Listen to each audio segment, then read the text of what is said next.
Hallelujah, Jesus.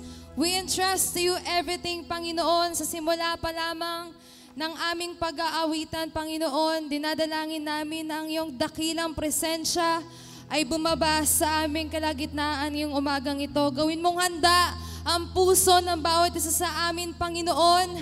Hallelujah, and teach us to worship you, O Lord God, with our hearts. Hallelujah, Jesus. Minsan pa po, malakas sa palakpak para sa dakilang Diyos. Praise the Lord. Be glorified in this place. Hallelujah. You are very much welcome here in our midst. Hallelujah. Hallelujah. Pasasalamat ang alay ko sa'yo. Walang katulad ang kabutihan mo. Binigyan kulay ang buhay kong ito. Ako'y magsasaya, magbubunyi pagkat pasasalamat ang alay ko sa'yo. Walang katulad ang kabutihan mo. Binigyan kulay ang buhay kong ito. Ako'y magsasaya, magbubunyi pagkat kalungkutan ko iyong pinawi. Kagalakan ang ipinatid at sa puso ko ngayon ay laging may bagong awit na papaburi. Kalungkutan ko iyong pinawi. Kagalakan ang ipinatid at sa puso ko ngayon ay laging may bagong awit na papaburi sa'yo. Pasasalamat, pasasalamat ang alay ko sa'yo. Walang katulad ang kabutihan mo. Binigyan kulay ang buhay kong ito. Ako'y magsasaya, magbubunyi pagkat pasasalamat ang alay ko sa'yo. Walang katulad ang kabutihan mo. Binigyan kulay ang buhay kong ito. Ako'y magsasaya, magbubunyi pagkat kalungkutan ko iyong pinawi. Kagalakan ang ipinatid at sa puso ko may bagong awit ng pagpupuri. Kalungkutan ko iyong pinawi. Kagalakan ang ipinatid at sa puso ko ngayon ay laging may bagong awit ng pagpupuri sa'yo. Pasasalamat ang alay ko sa'yo. Walang katulad ang kabutihan mo. Binigyan kulay ang buhay kong ito. Ako'y magsasaya, magbubunyi pagkat pasasalamat ang alay ko sa'yo. Walang katulad ang kabutihan mo. Binigyan kulay ang buhay kong ito. Ako'y magsasaya, magbubunyi pagkat kailangan mo pasasalamat ang alay ko sa'yo. Walang katulad ang kabutihan mo. Binigyan kulay ang buhay kong ito. Ako'y magsasaya, magbubunyi pagkat kalungkutan ko iyong pinawi. Kagalakan ang ipinatid at sa puso ko ngayon ay laging may bagong awit ng pagpupuri. Kalungkutan ko iyong pinawi. Kagalakan ang ipinatid at sa puso ko ngayon ay laging may bagong awit ng pagkailangan mo. Kalungkutan ko iyong pinawi. Kagalakan ang ipinatid. Sabihin po natin sa Panginoon, ngayon ay laging may bagong awit ng pagkailangan po.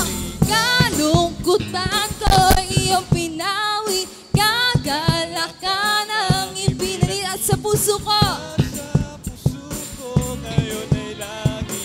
may bagong awit ng papupuri. Kalungkutan ko iyong pinawi. Kagalakan ang ipinatid at sa puso ko ngayon ay laging may bagong awit na sa pinakaling pagkataon.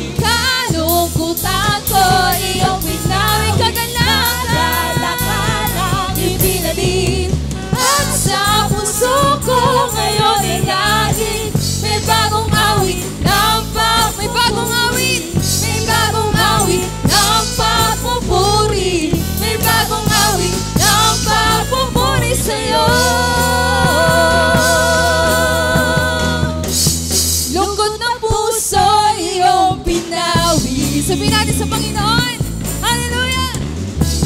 Hirap at sakit, pinalitan mo ng galak at saya. At umaawit, puso ko'y nag-uumapaw. At di mapipigilan kailanman. Sige, lungkot na puso. Lungkot ng puso'y iyong pinawi. Sabihin po natin sa Panginoon, hirap at sakit.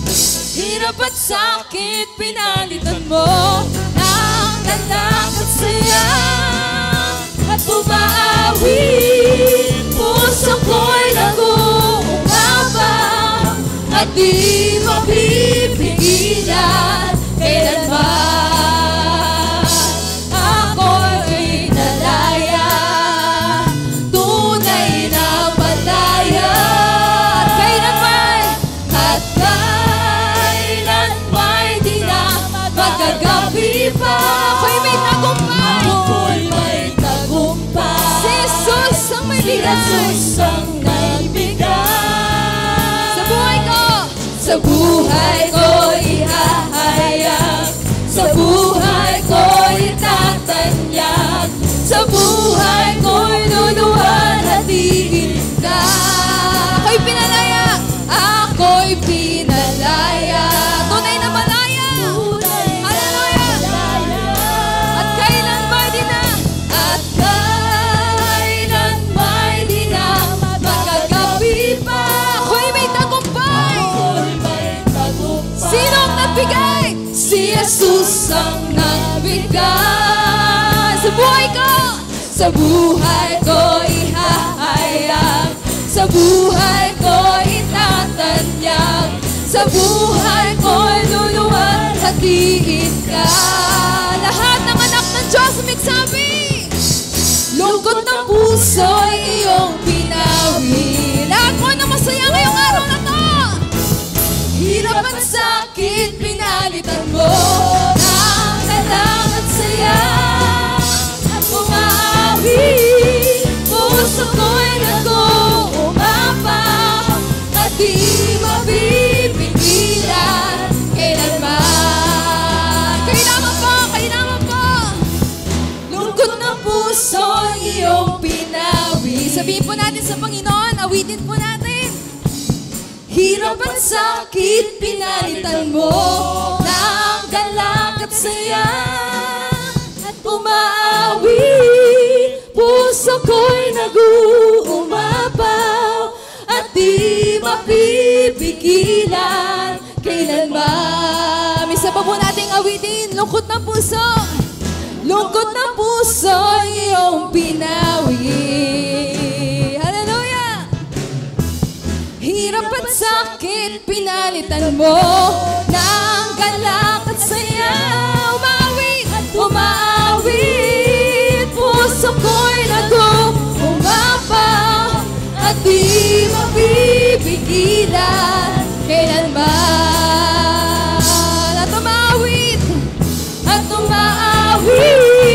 puso ko'y nag-uumapaw. At di mapipigilan kailanman. At umaawit, puso ko'y nag-uumapaw. At di mapipigilan. At di mapipigilan. At di mapipigilan kailanman.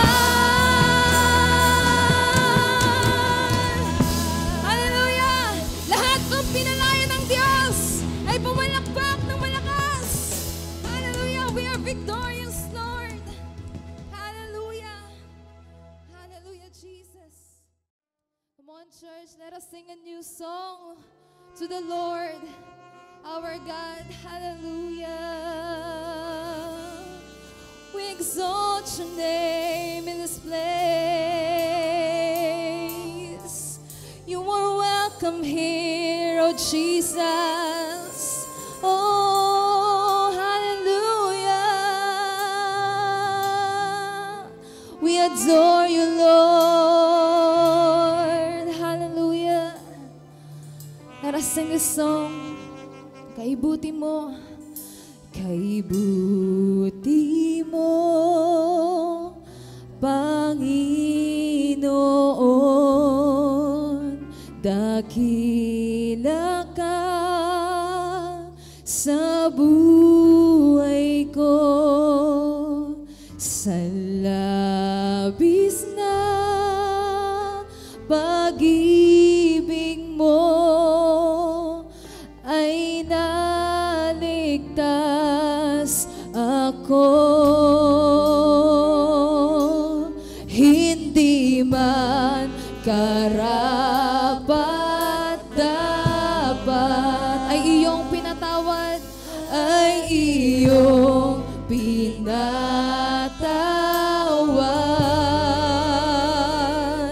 at binigyan mo pa ng tinig. Tinuruan mong umawi, kaya ngayon ang puso't isip ko'y isang sinasamba. Minsan pa po, kaibuti mo, kaibuti mo, Panginoon, dakila ka sa buhay ko, sa buhay ko, sa labis na pag-ibig mo ay naligtas ako. Hindi man karapat-dapat, hindi man karapat-dapat ay iyong pinatawad, ay iyong pinatawad, at binigyan mo pa, at binigyan mo pa ng tinig. Tinuruan mong umawit, tinuruan mo umawit, kaya ngayon ang puso, isip ko'y iisang sinasambi. With all our hearts, ang pagpupuri pa sa salamat ay sa'yo lamang narara. Ang tunay na awit, ang tunay na awit ng pagsambay sa'yo lamang iaalay. Ang pagpupuri pa sa salamat ay sa'yo lamang nararapat. Ang tunay na awit ng pagsambay sa'yo lamang iaalay. Jesus, minsan pa, kaibuti mo, Panginoon, hallelujah. Kaibuti mo, Panginoon, Panginoon, dakila ka sa buhay ko, sa buhay ko, sa labis na pag-ibig mo ay naligtas ako, ay naligtas ako. With all our hearts, hindi man karapat-dapat ay iyong pinatawad, ay iyong pinatawad, at binigyan mo pa ng tinig. Tinuruan mo umawi, tinuruan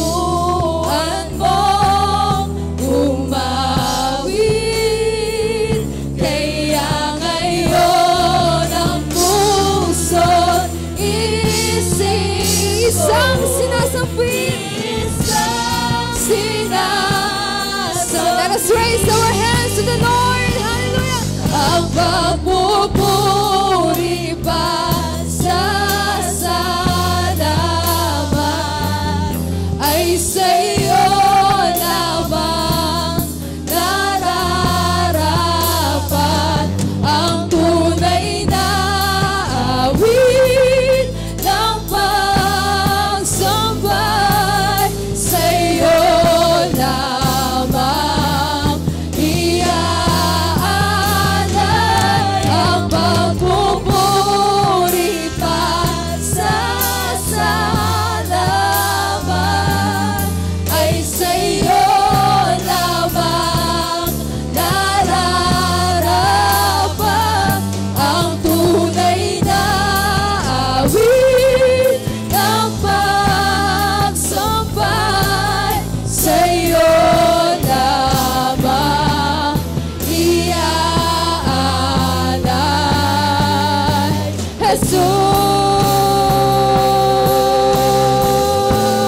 Jesus, ang pagpupuri pa sa salamat ay sa'yo lamang nararapat. Ang tunay na awit, ang tunay na awit ng pagsambay sa'yo lamang iaalay. Ang pagpupuri pa sa salamat ay sa'yo lamang nararapat.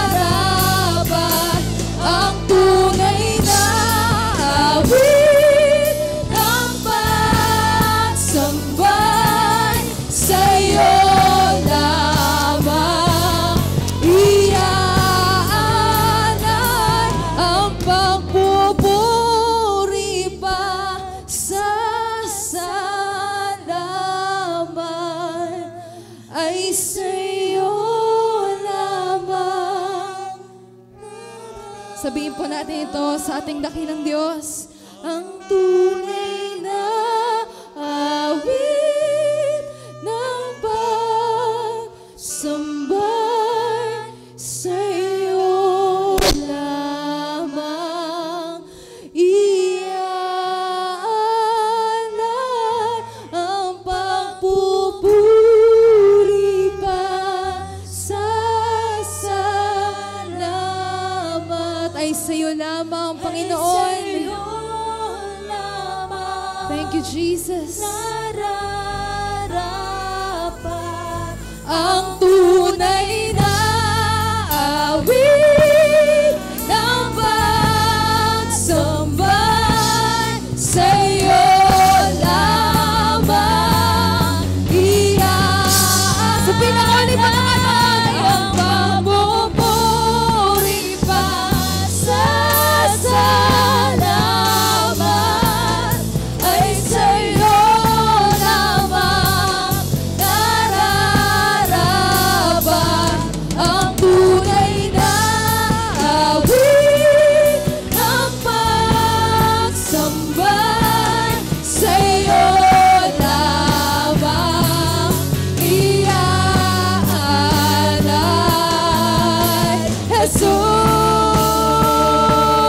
Jesus, napakabuti mo, napakabuti mo, aming Diyos Ama. Ang iyong nilikha, ang iyong nilikha'y luluwalhati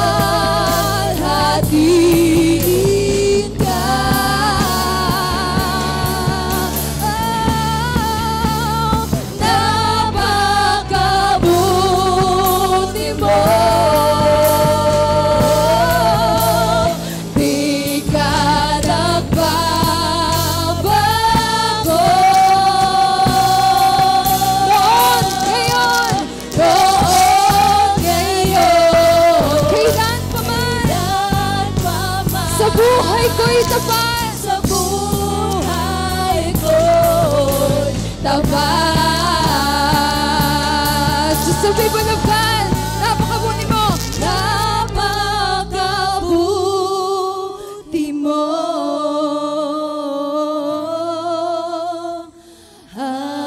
aming Diyos Ama.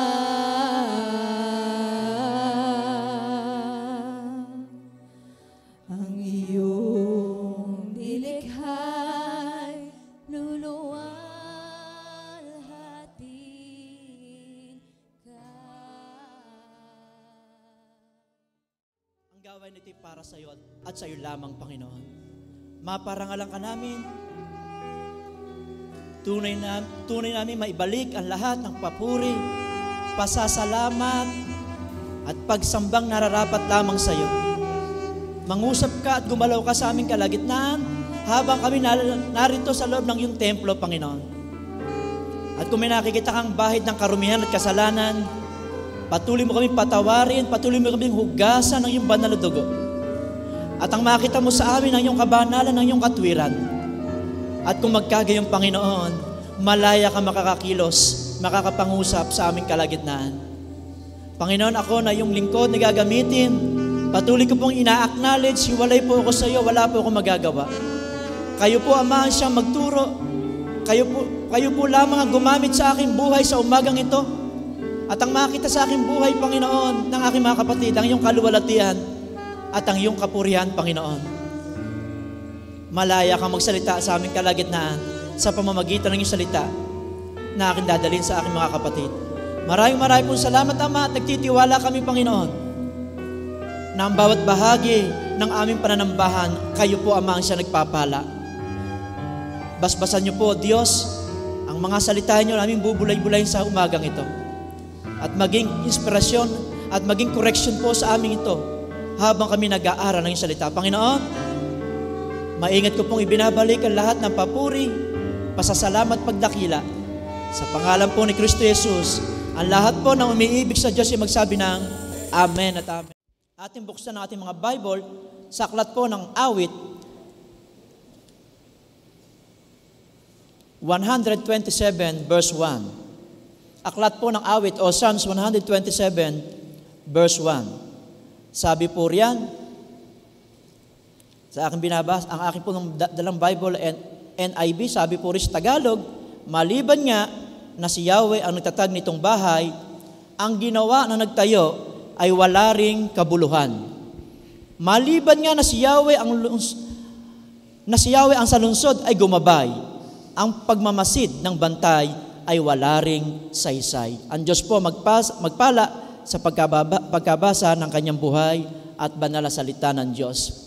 Dito po makikita natin, maaaring dalawang paraan ang mangyari sa ating sambahayan, sa ating pamilya, o sa lahat ng ating mga ginagawa. Maaaring ikaw ang magtatag sa sarili mong karunungan, lakas. Gawin mo ang lahat ng bagay na gusto mo, maging sa pagtatatag ng pamilya, pwedeng gawin mo para sa iyo at sa sarili mong katalinuhan.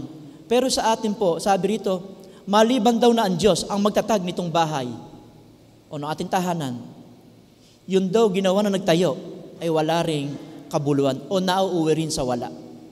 Dito po makikita natin ang kahalagahan, especially sa pamilya na natin, na alam mo ang Diyos, ang kasama mong nagtatatag at bumubuo ng iyong tahanan o ng iyong pamilya.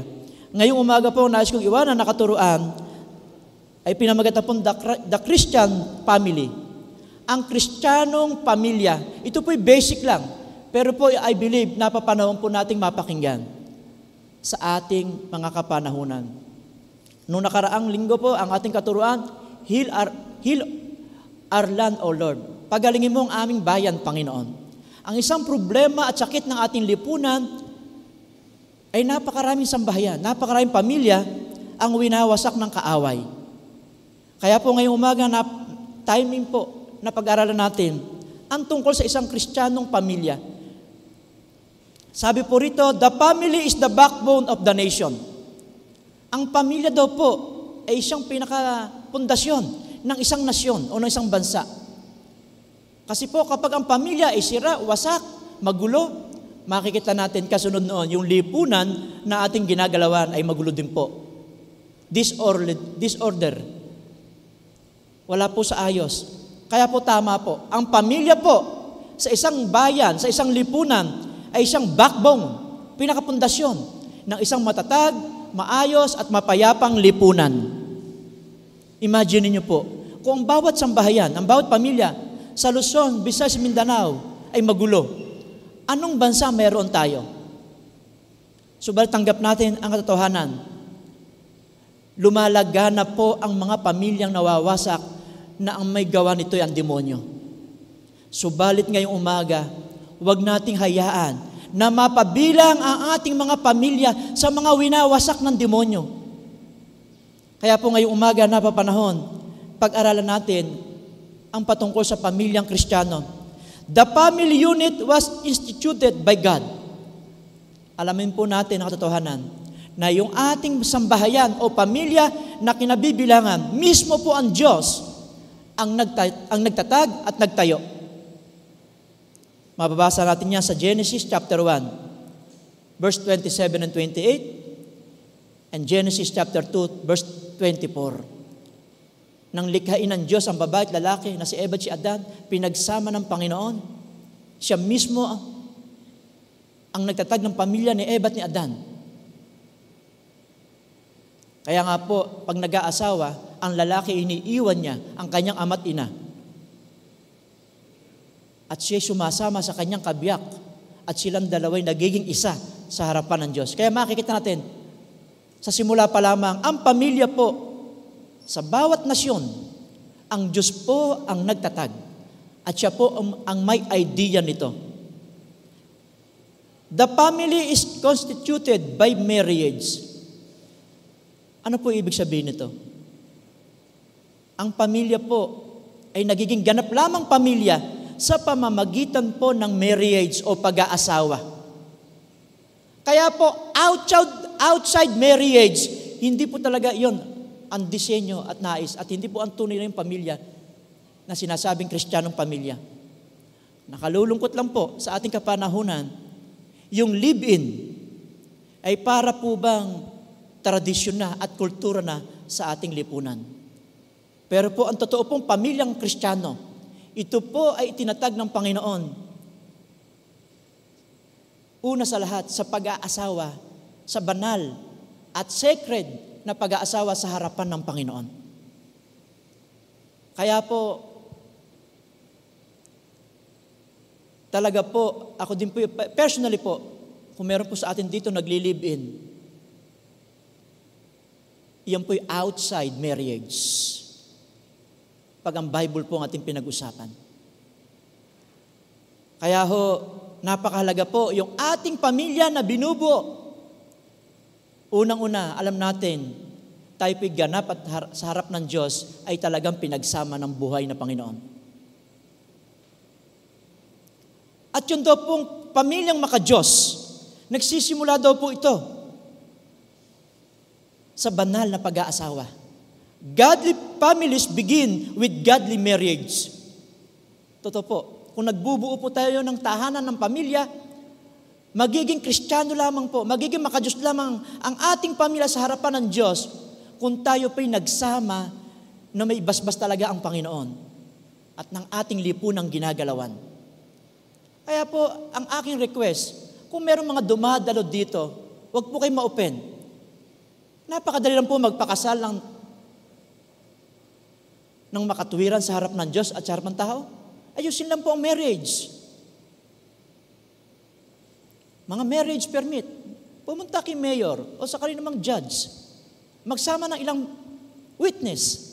Yun po ay ganap na pag-aasawa. Amen po ba? Pero sumama ka sa lalaki na hindi pa naman kayo kasal at sa harap ng Diyos at sa harap ng tao, yun po ay against sa principle ng Bible. At hindi ka makabubuo ng isang matatag na Kristiyanong sambahayan kung sa simula pa lamang, unang hakbang mo lamang ng pagtatatag ng pamilya ay mali na. Tayo po bigising pa ngayong umaga. Kaya nga po sa dami ng mga naglilibin, sa bawat bayan-bayan, nagkakaroon po minsan ng once a year na yun po bang mass wedding. Tama po yun. Yung mga gustong mag-asawa, napakasimple ng gagawin. Simple-simple. Wala kang kakayanang maghanda ng magarbo. Alam niyo po, sa harapan ng Diyos, hindi pinag-uusapan yung magarbong handaan. Ang pinag-uusapan, nasa tamang hakbang ka ng pag-aasawa. Amen po ba? Sapagkat napaka-imposibleng makabuo tayo ng pamilyang Kristiyano na sa unang hakbang pa lamang ay mali na sa harapan ng Diyos.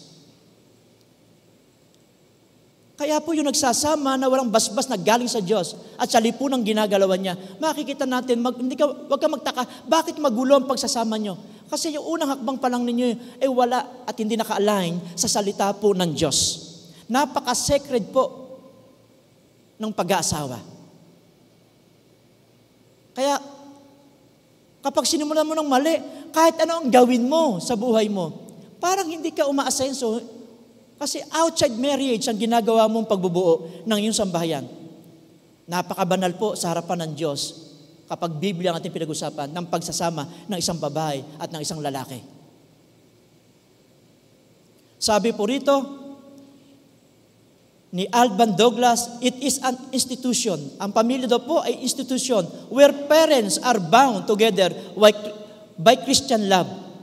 Ang isa daw pong sambahayan o pamilya ay institusyon daw po, samahan o organization na kung saan daw po ang mga magulang ay pinagbibigkis ng isang Kristiyanong pag-ibig. Sabi po rito, ang family daw po, where children are welcome and scripturally instructed.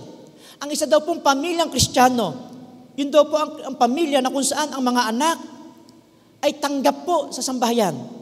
At natuturuan sila ng mga maka-Diyos na aral. Bakit napakaraming pamilya po ang mga anak ay rebelde? Sapagkat hindi po sila naturuan ng bata, pa lamang sila, ng mga magulang, ng patungkol sa salita ng Diyos.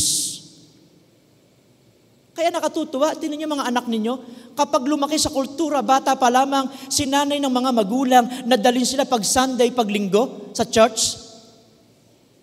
At minsan nakalimutan ng mga magulang yung pagdalo. Sino nagre-remind sa atin na muling dumako sa simbahan at sa ating mga church? Ang ating mga anak. At sasabihin ng ating mga anak, Nanay, tanghali na, hindi ba tayo gagayak? Bakit ika anak? Linggo ika ngayon na, hindi ba tayo aatin? Kapag ang mga bata ay lumaki sa kultura na kung saan ang magulang sa simula pa lamang naturuan na ng mga salita ng Diyos at nadadala sila sa gawain ng Panginoon, yun po ang totoong Kristiyanong pamilya. Ang mga anak ay tanggap at naturuan sila ng mga salita ng Diyos. And the Lord is not only the head.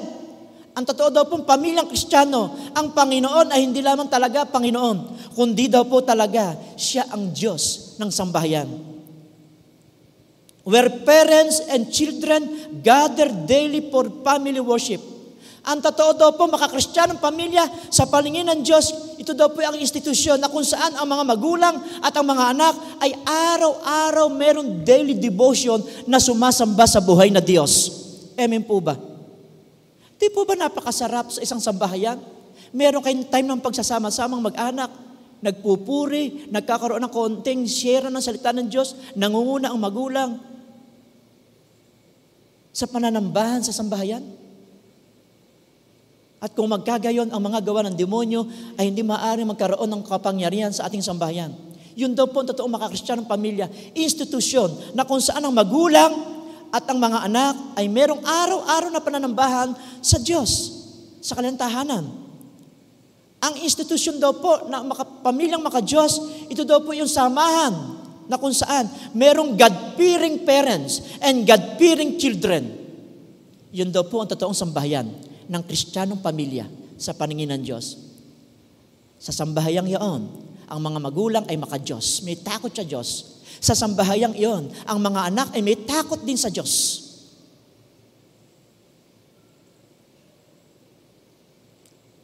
Yun po ang sabi ng pananaw ni Alban Douglas. Sabi din po rito ng isang kilalang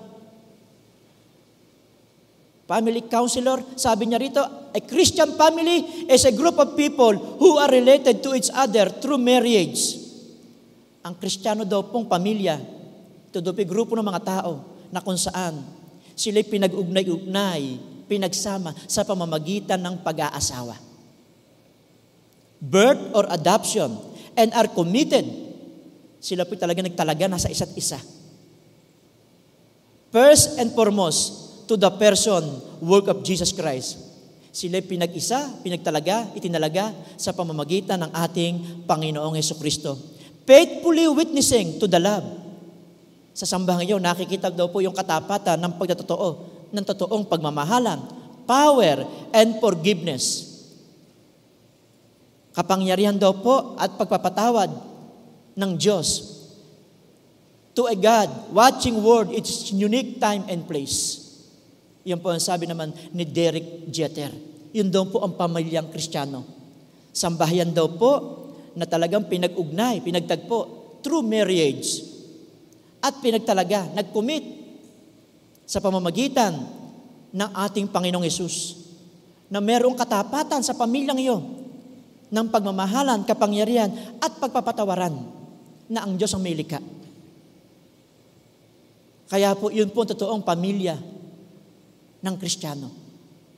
Naroon tuloy na pagmamahalan, katapatan sa isa't isa, pagpapatawaran sa panahon na nagkakasakitan. Yun daw po ang family Christian. Sabi po ni Derek Jeter. Ngayon, pag-usapan natin yung God's design for family.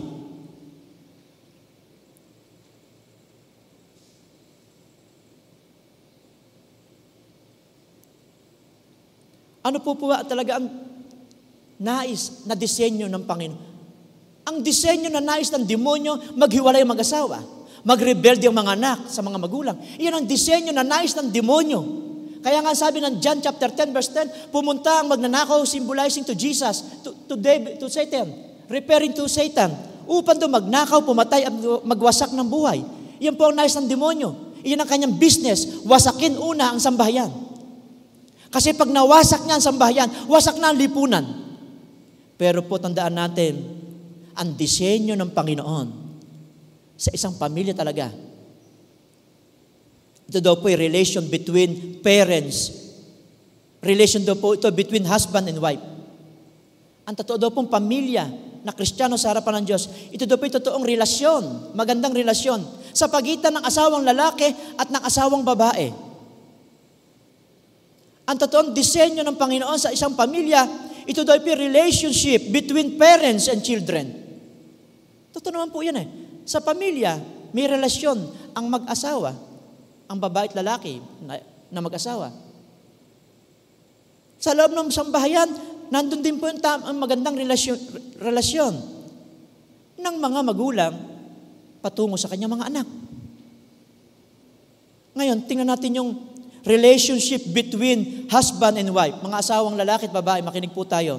Anong dapat makita natin sa loob ng tahanan bilang asawang lalaki at asawang babae? Alam niyo po, kaya nagugulo ang ating sambahayan. Hindi kasi natin alam ang ating mga role o gampanin sa loob ng tahanan. Ngayon, pag-usapan natin yung patungkol naman po, una, yung relasyon ng between husband and wife. Ngayon, ano po yung role, gampanin ng asawang lalaki? Sabi rito, he is to be the head of his wife. Mga misis, wag na po kayo mag-apila. Ang talagang head ng pamilya ay ang lalaki. Amen po ba?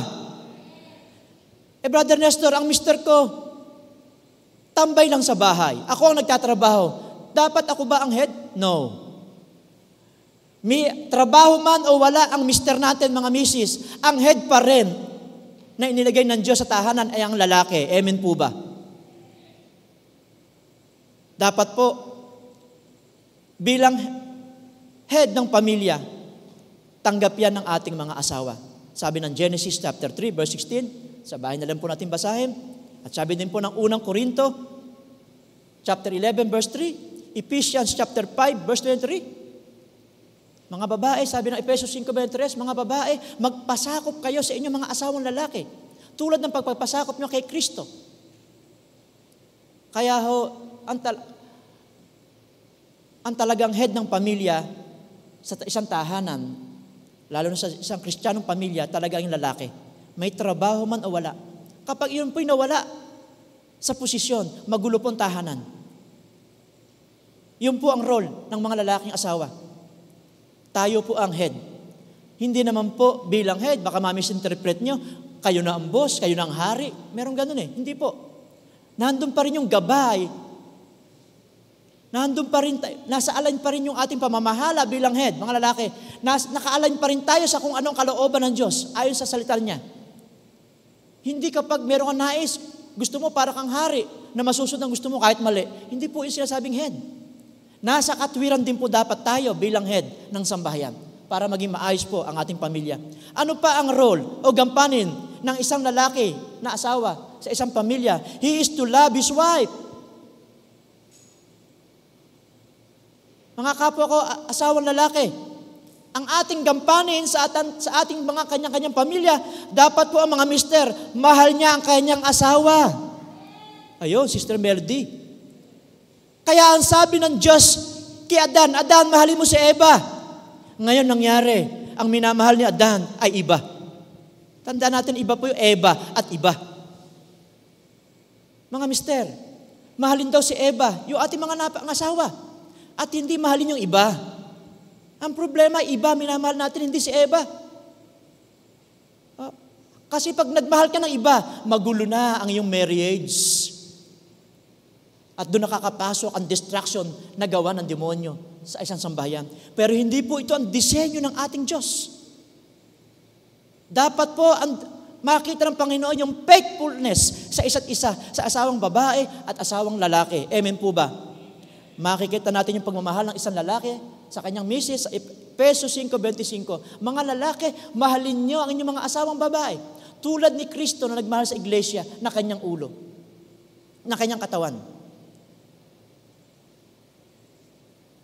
Inulit-uli ng Panginoon yan sa Efesos 5:33, mga lalaki, mahalin ninyo ang inyong mga asawang babae. Kaya po, dapat po talaga, yung love, yung agape love, yung mataas na uri ng pag-ibig, ay dapat ipinapadama ng ating mga asawang lalaki sa kanilang mga misis upang magkaroon ng magandang samahan sa loob ng tahanan. Makikita rin po natin yan sa 1 Peter chapter 3 verse 7, mulang iniremind ng Diyos ang mga lalaki, mahalin ang mga misis. Yan po ang ating role. At dapat alam natin yan, mga kapwa ko kalalakihan na may asawa. Pangatlo po, na role natin sa loob ng tahanan, sa loob ng pamilya, mga mister. He is to the priest of the family. 1 Peter chapter 2 verse 9. Brother Nestor, ano yung priest of the family? Ikaw ang pare. Ikaw ang saserdote. Mga mister, tayo po ang pare, tayo ang saserdote sa loob ng pamilya. Ano yung saserdote o priest? Tayo ang nangunguna na sumasamba sa Diyos. Karay-karay mo, mag-iina mo sa pagsamba sa Diyos. Tinuturuan mo mga anak mo ng pagkatakot sa Diyos sa loob ng tahanan. Amen po ba? Na siyang nagiging kakulangan ng maraming mister sa mga pamilya kung gayon lumalaki ang ating mga anak na walang takot sa Diyos, nagiging pasaway ang karamihang mga anak. Dahil hindi natin nagampanan yung ating pagiging priest sa loob ng tahanan. Hindi lamang tayo kakayod, maghahanap buhay mga mister. Dapat spiritually po, tayo nakikita ng ating Diyos Ama na nag-aakay sa ating mag-iina patungo sa pagsamba at paglilingkod sa buhay na Diyos. Dinadala natin ang ating sambahayan, mga tatay, sa makatwiran, sa maka-Diyos na sambahayan. Nakalulungkot po, maraming mga tatay, sa halip sa katwiran dalhin ang kanyang mga anak, dinadala sa kasamaan. Nagiging resulta tuloy ng kapahamakan mismo ng kanyang mga anak. Sa paanong paraan, nagtuturo tayo ng mga mali. Tayo po nakakaalam nun kung ano yung ating ginagawa sa loob ng sambahayan, mga tatay. At nawa po itong role na ito bilang head ng pamilya, mahalin ang mga asawa, maging taga-akay tayo sa maka-Diyos na sambahayan. Ito po'y manawa, makita natin ng Diyos na gagawa natin sa loob ng ating sambahayan. Tandaan ninyo mga kapwa ko taga-langit, bilang Ama, isang araw tatayo tayo sa Diyos, sa Kanyang trono sa kalangitan. Magsusulit tayo sa Diyos kung anong klaseng asawa ka, kung anong klaseng ama ka ng iyong mga anak. Kaya nakalulungkot yung mga asawang lalaki nananakit ng asawang babae, nananakit ng kanyang mga anak. Hindi niya alam isang araw ng kanyang buhay, haharap siya sa Diyos at magsusulit tayo kung anong klaseng ama at naging anong klaseng asawa tayo nung nabuhay tayo sa lupa. Ngayon, tingnan naman natin yung role ng mga misis. Ano ang role ng mga wives, ng mga asawang babae? She submits to her husband. Dapat po mga misis nagpapasakop sa kanyang mga asawang lalaki. Sabi po ng Efeso 2:25 at 23. She submits to her husband. Alam nyo, kaya nagkakagulo sa sambahayan. Hindi matutong magpasakop ang asawang babae. Siyempre, mga lalaki may ego yan, may pride yan. Ano pa po ang role o gampanin ng isang asawang babae sa loob ng tahanan? She prays for her husband daily and encourage him in his role as the head of the family and his work. Dapat po makita natin ang mga misis, ipinagpe-pray araw-araw ang kanilang mga mister, sapagkat ang mga mister, napakalaki ng gampanin sa loob ng tahanan. Siya ang kumakayod, siya ang naghahanap buhay. Malibang samahan siya ng Diyos, hindi siya magtatagumpay. Kaya dapat po ang mga asawang babae, nakikita ng Panginoon mula sa kalangitan, nagpe-pray sa kanilang mga husband. Alam nyo, kaya may mga mister na natutong mga liwa, nagkulang ang mga misis sa mga prayer para sa husband. Ako po'y naniniwala kung ang mga misis, araw-araw isinasama sa kanyang panalangin sa Diyos ng kanyang asawa, ay huwag matukso sa iba.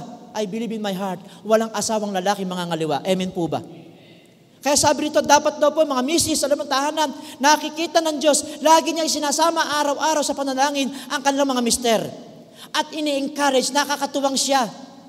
Kung ang mga mister po, mga misis, nanghihina ang loob, dapat po kayo ang katuwang ng mga mister na nagpapalakas ng kanyang loob. Amen po ba? Lalo ngayon, napakarami mga mister. Sa survey po sa ngayon, dahil sa pandemic na nangyari, napakarami mga mister ng tahanan ang nawala ng trabaho. Siyempre po, pag walang trabaho ang mga mister, apektado ang kanyang mag-iina. Kaya napakarami po mga mister ng tahanan ang nade-depress, na-stress at na-depress. Dapat po sa mga panahon na ang inyong mga mister inawawalan ng pag-asa, kayo mga misis ang nakakatuwang upang lumakas ang kanilang mga loob. Amen po ba? Balitaan niyo po ba yung mister sinakal ang kanyang asawa? Panahon ng Kapaskuhan, itong po nakaraang Christmas.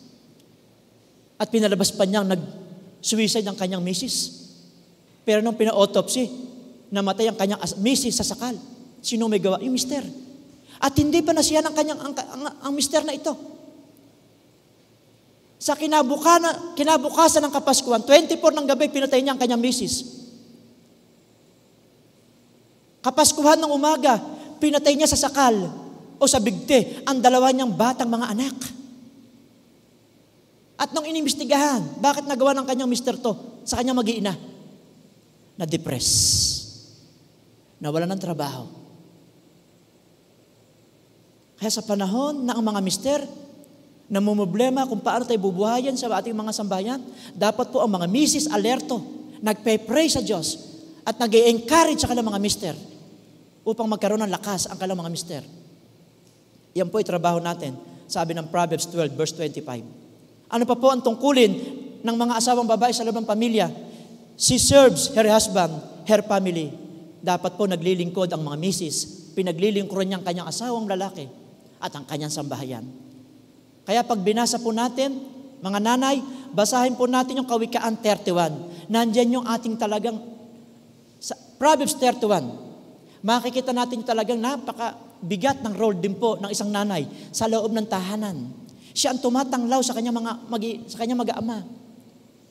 Katuwang siya ng kanyang mister sa pagpuprovide ng pangangailangan, pagtuturo sa loob ng tahanan.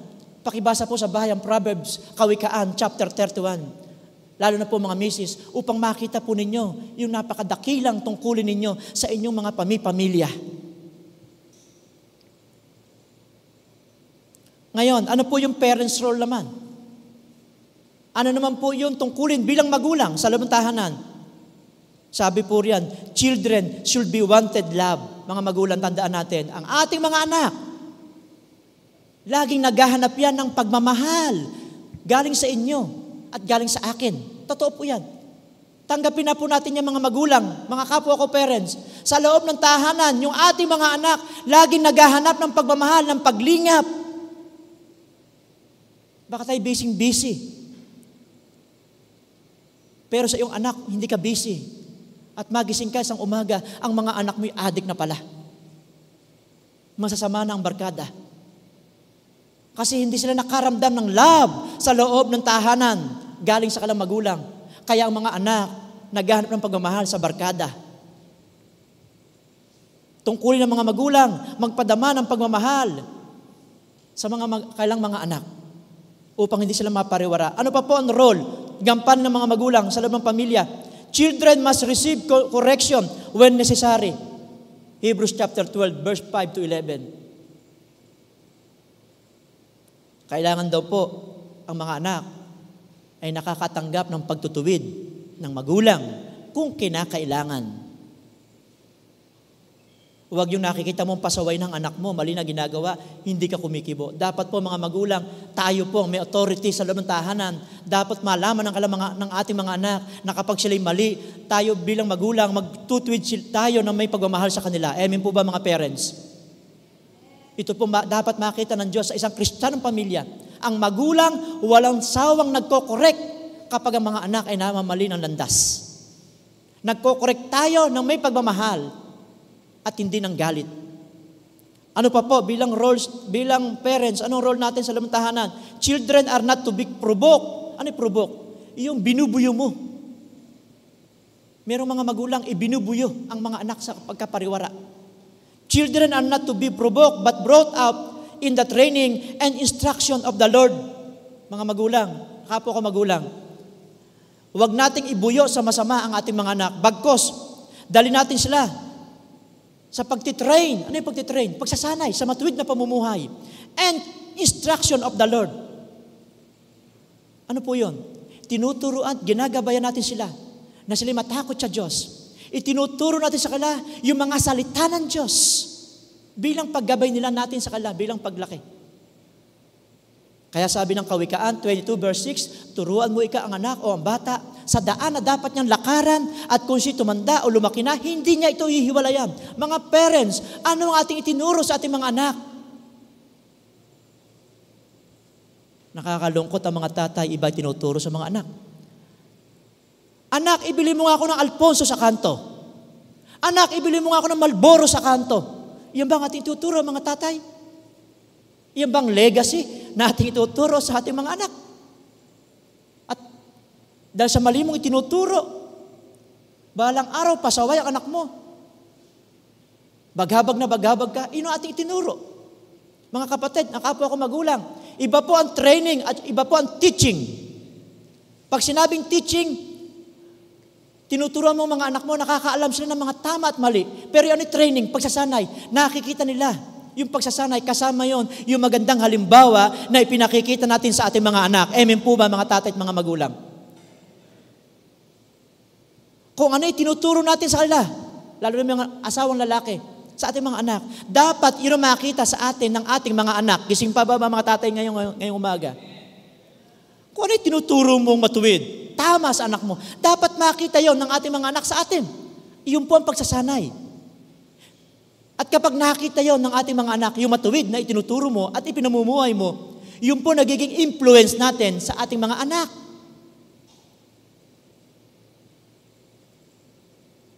Kaya kung gusto natin mga tatay o mga magulang na narito, ang ating mga anak ay maging mabait, masunurin, may takot sa Diyos, dapat nakita sa atin yung good example. Maganda itinuturo mo, mali naman na pinapakita mo, parang contradiction. Hindi maniniwala ating mga anak. Kaya naalala ko po, yung kwento ng mag-ama, dumadaan sa bukirin, panahon ng pakwan. Sabi ng tatay, anak, tumingin ka sa paligid, gagapang ako sa pilapil, kukuha ko ng pakwan. Ano sabi ng anak? Opo tay. Sumigaw kay ka anak pag mayroong tao na nakakakita. Opo ika tatay. Nagsimulang gumapang sa pilapil. Yung tatay, nung pipitas na ng pakwan, sumigaw yung anak. May nakakakita, may nakakakita. Biglang takbo yung ama, hindi napitas yung pakwan. Nasaan kayong nakakakita? Ano sabi ng anak? Tatay, di ba turo mo sa akin, sa lahat ng oras, nakikita tayo ng Diyos? Maganda turo ng ama. Sa anak, sa lahat daw ng oras at pagkakataon, nakikita tayo ng Diyos. Pero gagawa ng mali ang tatay. Magnanakaw ng pakwan. Kaya sumigaw yung anak, may nakakakita, may nakakakita. Ang Diyos na nakakakita sa ating mga maling ginagawa. Amen po ba? Dapat po mga magulang, kung ano yung tinuturo nating mabuti sa ating mga anak, makita sa atin ang ating mga anak. Lagi mo itinuturo sa anak mo, huwag kang iinom, pero manginginom ka. Huwag kang maninigarilyo, pero contradiction po sa ating tinuturo. Yun po yung pagsasanay. Kaya iba po yung pagtuturo at pagsasanay. Yung pagsasanay, inia-apply mo sa paningin ng anak mo kung ano yung itinuturo mo. Amen po ba? Ephesians chapter 6 verse 4, Colossians chapter 3 verse 21. Ngayon, mga anak naman, ano yung gampanin natin sa loob ng tahanan? Children's role. Mga anak, sabi rito, children are to obey, honor, and respect their parents. Mga anak, hinamin ko sandali mga pandilig ninyo. Sabi rito, children are to obey, sumunod, honor, parangalan, and respect, igalang ang ating mga magulang. Efeso, mga anak, pakibasa yung Efeso 6 sa inyong mga tahanan, mga anak. Efeso 6, verse 1 to 5. Sabi sa verse 1, mga anak, sundin ninyo ang inyong mga magulang sapagkat ito'y matuwid at ito ang nararapat.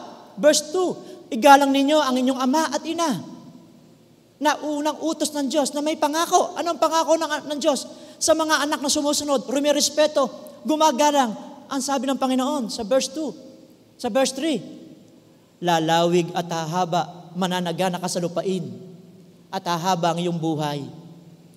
Kaya yung mga anak na gustong mapaayos, humaba ang buhay sa mundo, sundin natin ang Efeso 6, verse 1 to 5. Sundin natin, irespeto natin, igalang natin ang ating mga parents. Kasama po yan sa 10 utos. Igalang mo ang iyong ama't ina. Exodus chapter 20 verse 12. At sa aklat po ng Leviticus, sumpain ang mga anak na lumalapastangan sa mga magulang. Mabigat po yan, mga anak. Sumpain ka, sabi ng Diyos, sumpain ang mga anak na lumalapastangan sa mga magulang. Kaya be careful mga anak na narito. Yung nagpagal, nagpagod, at nagsakripisyo sa inyo, mahalin ninyo, sundin ninyo, at galang ninyo. Bigyan nyo ng parangal ang Diyos at ang inyong mga magulang. At ang pangako ng Diyos, hahaba, sasagana ang inyong mga pamumuhay. Sabi din po ng 1 Timothy chapter 5, verse 4 to 8, para sa mga anak. Amen po ba? Kaya ho, mga anak na narito, lagi ko sinasabi sa funeral service, hanggang buhay ang inyong magulang, mahalin nyo ng mahalin. Ipadama ninyo ang tunay niyong pagmamahal, paggalang at pagsunod. Kasi pag sila nawala na, kahit anong gawin mong iyak, wala ka na, hindi ka na makakabawi. Kaya mga anak, uulitin ko, hindi bawat panahon at oras kasama nyo ang inyong tatay at ang inyong mga nanay. Kaya napakapalad ninyo, sino rito mga kabataan buhay pa pareho ang inyong mga nanay, tatay? Taas po kamay, mga anak. Yes, Kuya Daniel. Ayan. Praise God. Sundin natin ang Efeso. Napakapalad ninyo.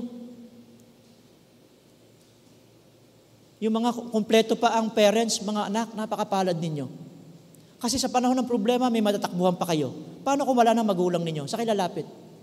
Kaya habang buhay ang parents ninyo, lagi kong paalala sa mga anak, sundin nyo, mahalin ninyo, igalang ninyo, ipadama nyo ang lahat na magagawa nyo pagpapadama ng pagmamahal.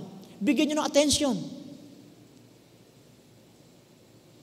Pagka may sakit at may kakayahan ka mag-alaga, alagaan mo. Para kung dumating ang panahon, mawala sila, wala kang guilty, hindi ka guilty. Kasi nagawa mo naman yung gusto mo, yung tungkulin sa iyong magulang. At ang mga magulang ay deserves na paglingkuran ng mga anak. Amen po ba? Deserve.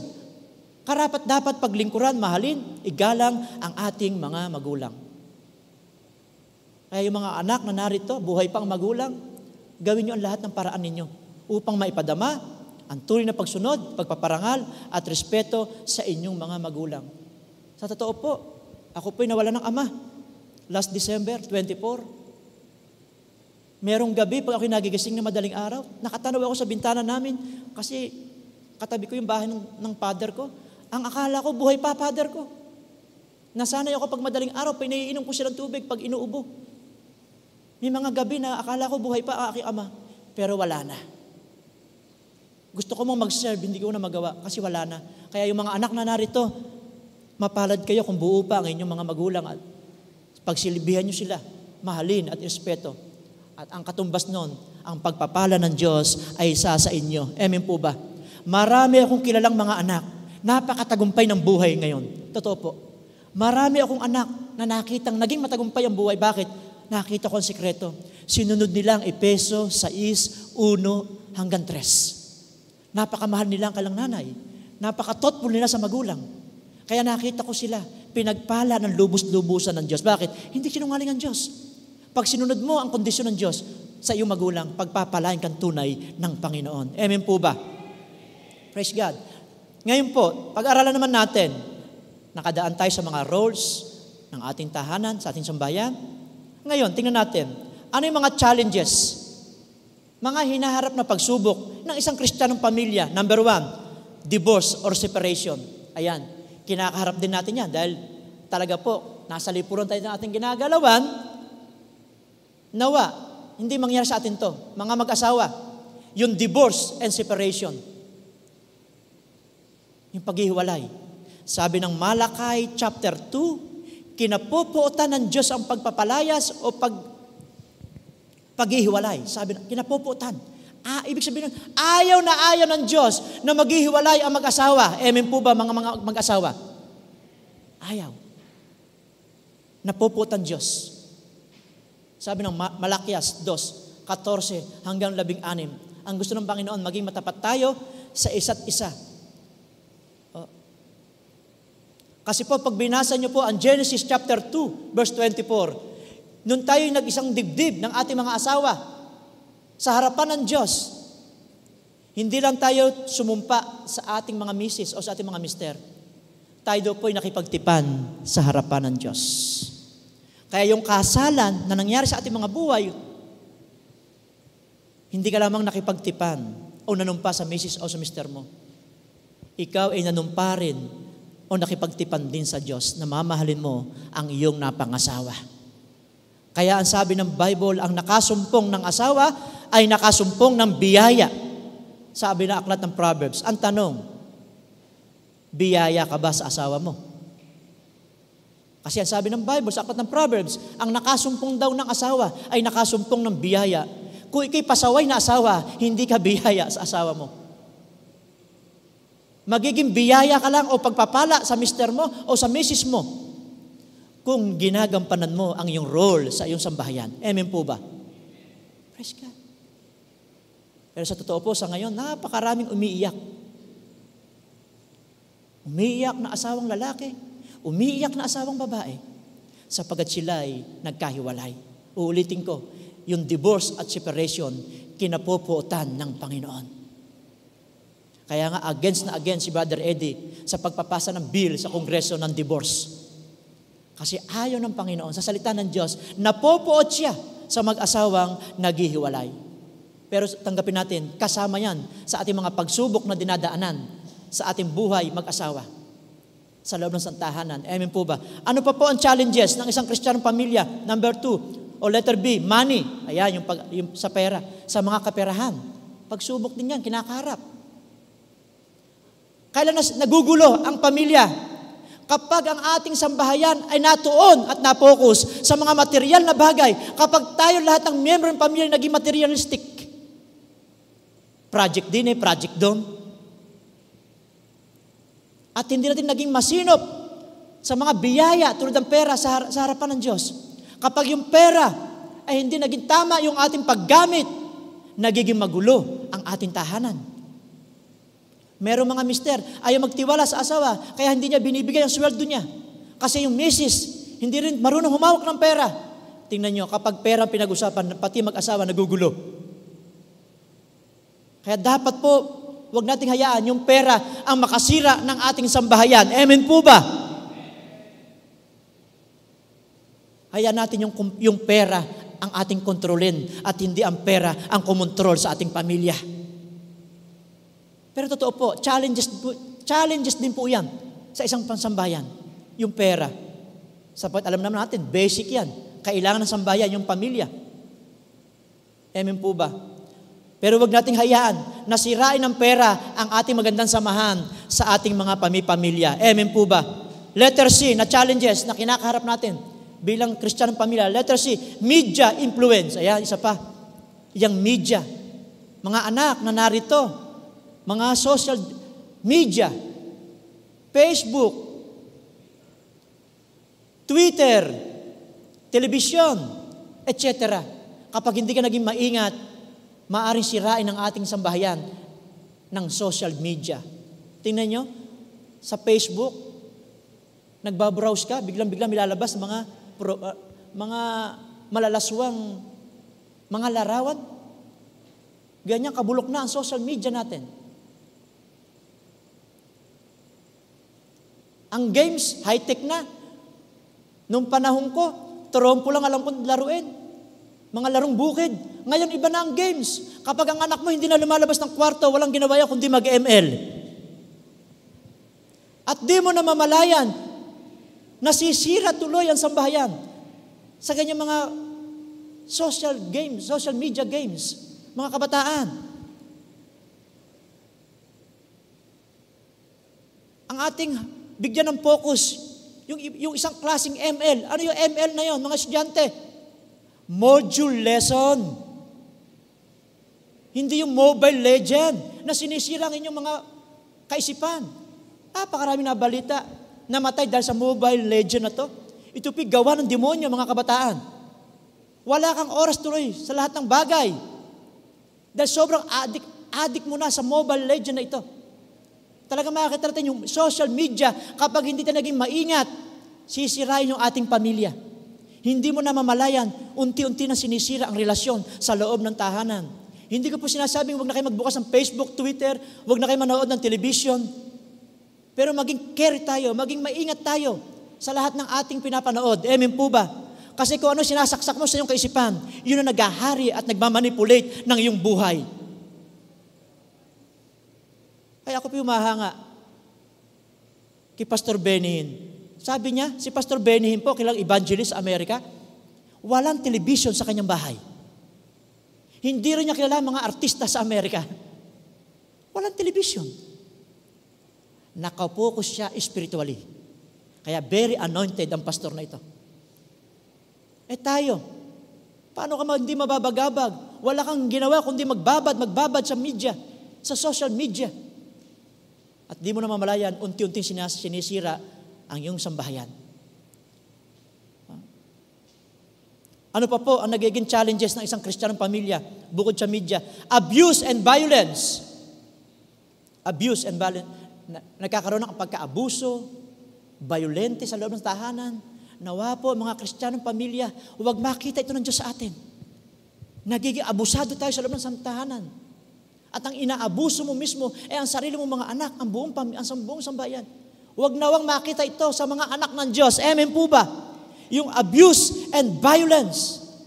Dapat daw po ang nag-ahari sa loob ng Kristiyanong pamilya, yung love and unity and comfort. Amen po ba?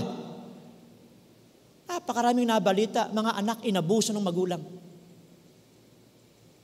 Huwag nating hayaang yung ating sambahayan ay mapabilang sa distraction itong ginagawa ng demonyo sa mga pamilya sa panahon na ito. Dapat po yung love, pag-ibig, pagkakaisa, comfort ang maranasan natin sa loob ng ating pamilya. Letter E, anti-Christian culture. Challenges din po ito sa ating tahanan. Ano yung anti-Christian culture? Yung mga hindi maka-Kristiyanong gawain. Wag nawang maghari sa ating mga tahanan. Ano yung mga anti-culture na ito? Anti-Christian culture.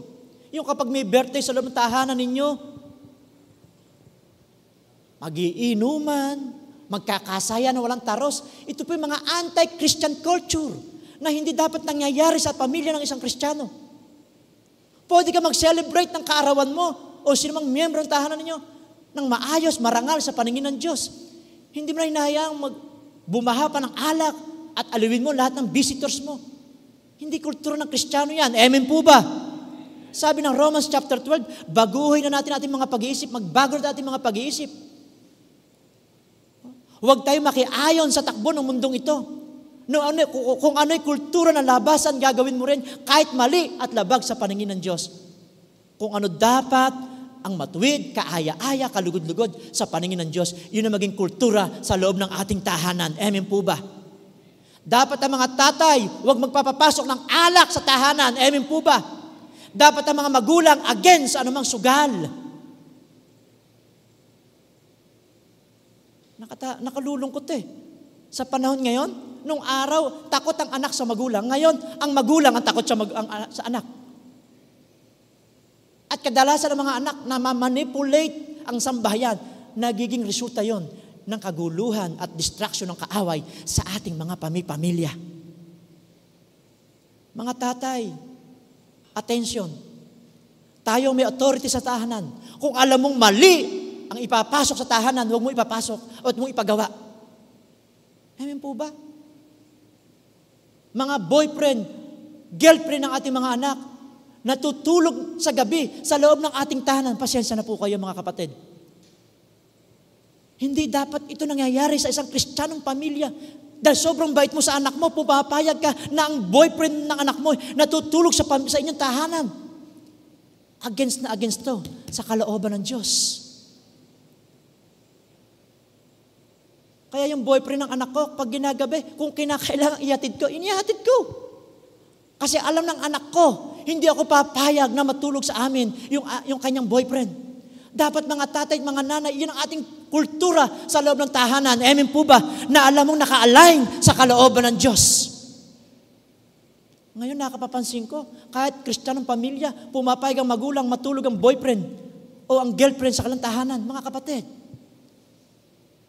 sinisira natin ang covenant natin sa Diyos na magkaroon ng pamilyang nakalulugod sa harapan ng Panginoon.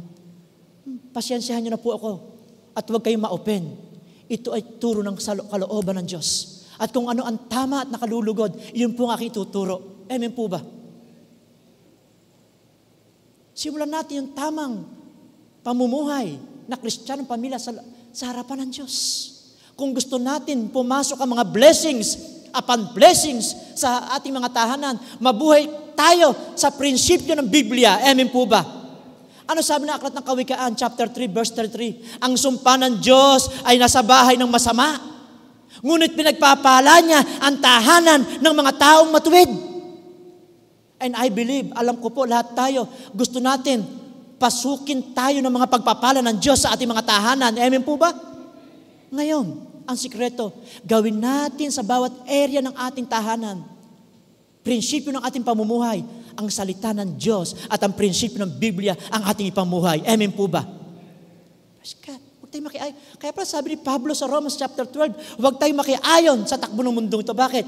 Ang takbo ng mundo'y pabulok ng pabulok.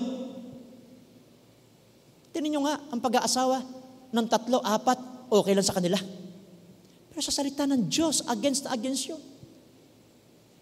Ang divorce, parang tradisyon na ngayon. Kaya po, hayaan natin, ito mga anti-Christian culture na ito ay huwag maghari. Yung kulturang maka-Diyos ang maghari sa ating mga patahanan at mga pamilya. Amen po ba?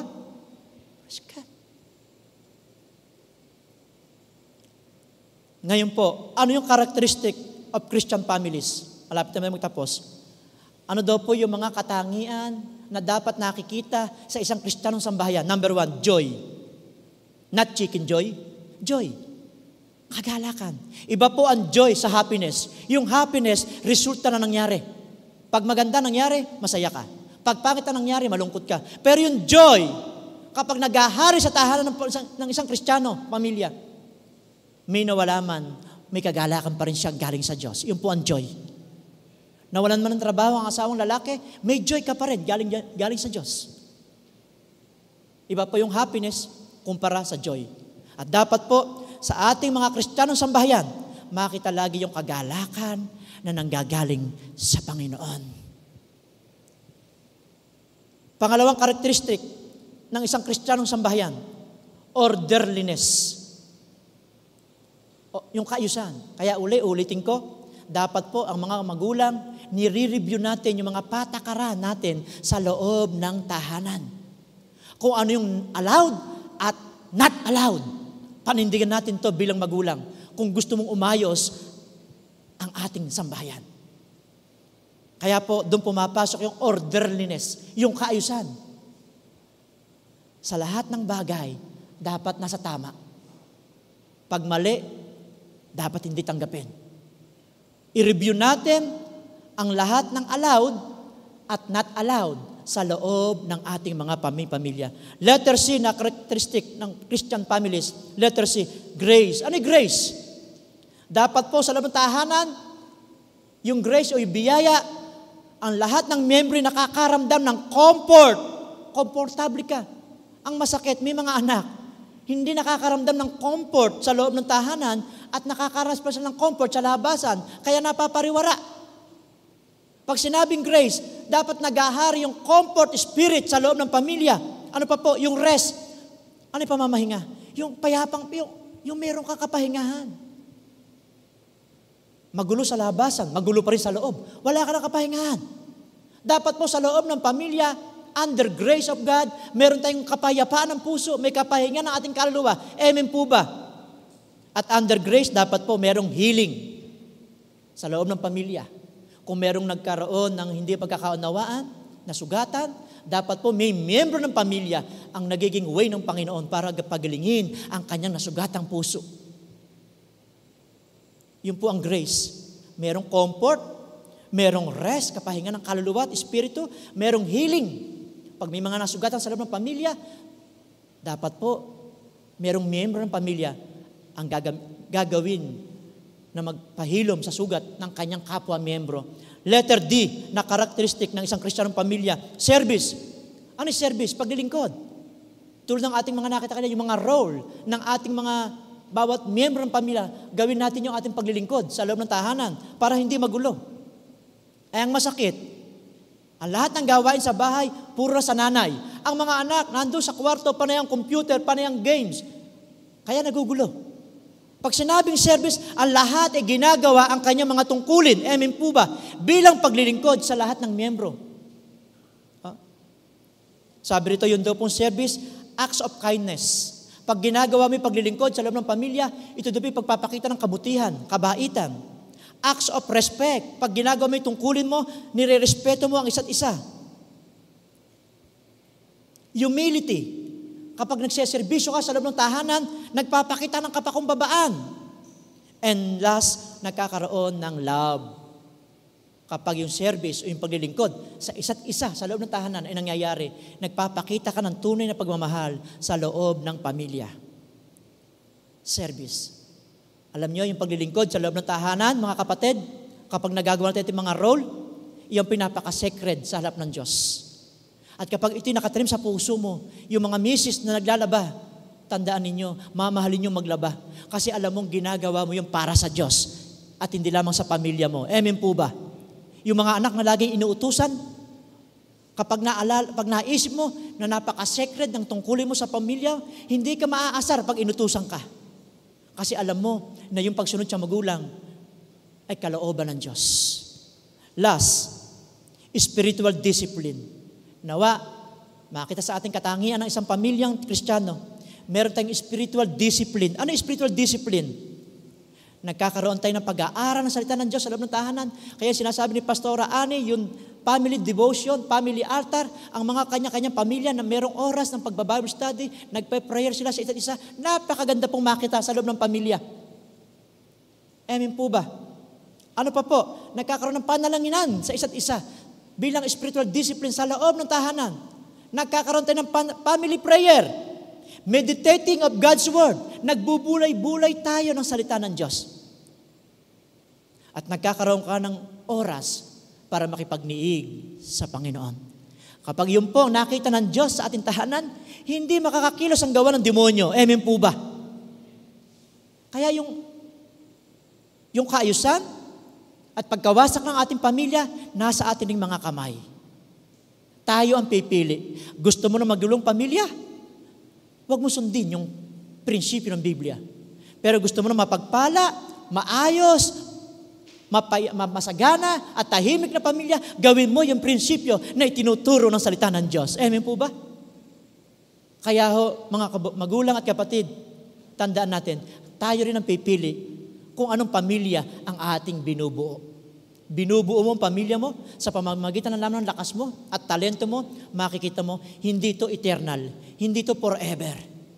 Kasi sabi ng Bible, hiwalay kayo sa Diyos, wala kayong magagawa. Kailangan natin ng Panginoon. Bilang conclusion, Christian families are held not only to a different standard than others, but to a higher that of God. Mga magulang na kapwa Kristiyano, kung nakatindig man ang ating mga sambahayan ngayon, payapa, maayos, hindi dahil yan, ibang ating patakaran, sa patakaran ng mga tagalabasan. Nakatindig pa ang ating mga tahanan, maayos ang ating pamilya, ito'y dahil sa Diyos. Kaya po, dapat, sabi rito, Jesus is to be the Lord of the family. Dapat po ang ating pamilya, si Jesus ang sentro ng ating sambahayan. Kaya yung ating napag-aralan ngayong umaga, i-apply po natin sa pang-araw-araw nating buhay Kristiyano. Hindi lamang sa labas, kundi sa loob ng ating mga tahanan. And I believe, walang kapangyarihan ng demonyo ang pwedeng sumira sa ating mga pamilya. Uulitin ko po. Si Satanas ay seryoso. Wasakin ang pamilya mo, at wasakin ang pamilya ko. Pero nasa ating mga kamay. Kung tayo'y hayaan mo ang Diyos ang mag-manipulate, kung hayaan mo ang Diyos ang maghari sa loob ng tahanan mo, hindi makakagalaw ang demonyo. Pero kung ang Panginoon, wala kang time sa Kanya, at ang prinsipyo ng Biblia ay hindi mo pinamumuhay sa loob ng tahanan ninyo, huwag kang mag-expect isang araw mawawasak ang iyong tahanan.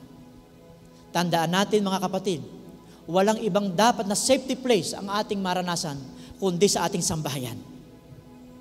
Kaya ating ingatan, pangalagaan sa panalangin, mahalin ang ating mga kanya-kanyang mga pamilya sa tulong ng buhay na Diyos. Tayo pong lahat ay tumayo sa harapan ng Panginoon.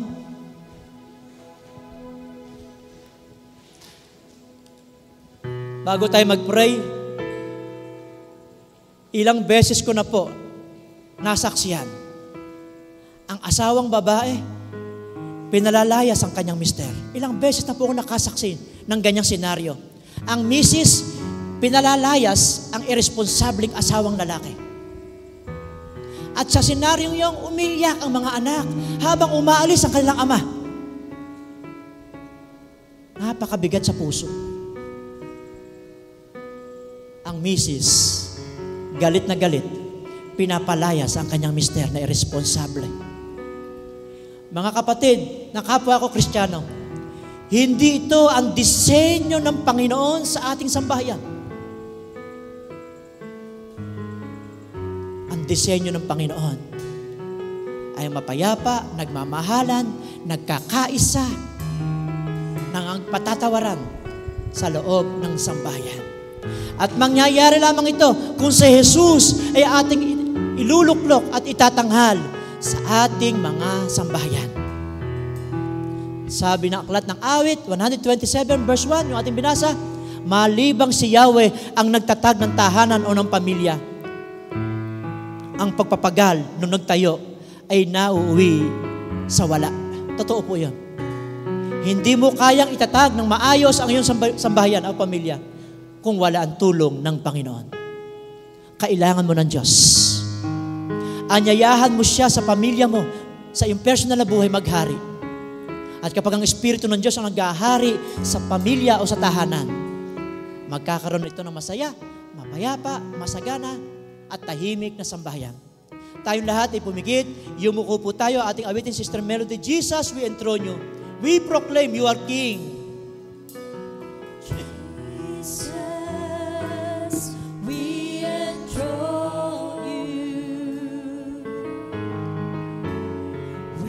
proclaim you are King. Standing here in the midst of us.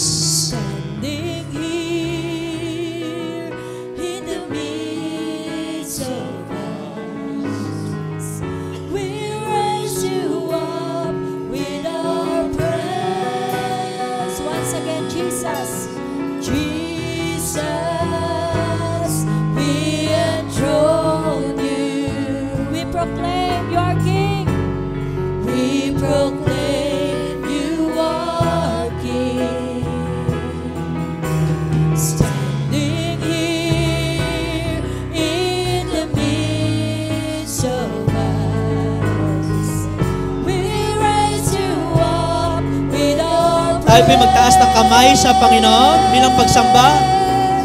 And as we worship in your throne. and as we worship, And as we worship in your throne, and as we worship in your throne, come Lord Jesus and take your minsan pa mula sa ating mga puso, Jesus, we enthrone you. Jesus, we enthrone you. We proclaim you are King.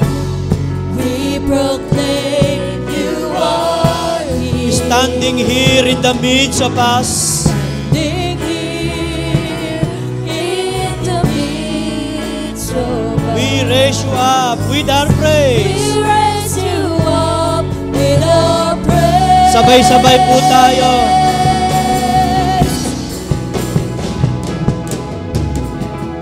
And as we worship in your throne. And as we worship you, build your throne. And as we worship in your throne, and as we worship in your throne, come Lord Jesus and take your And as we worship you, place.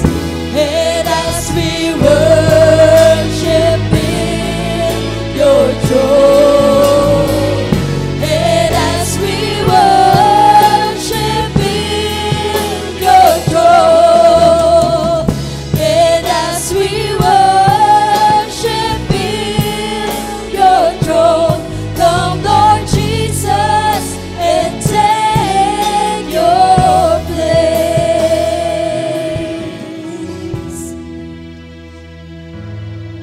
mga magulang at kapatid,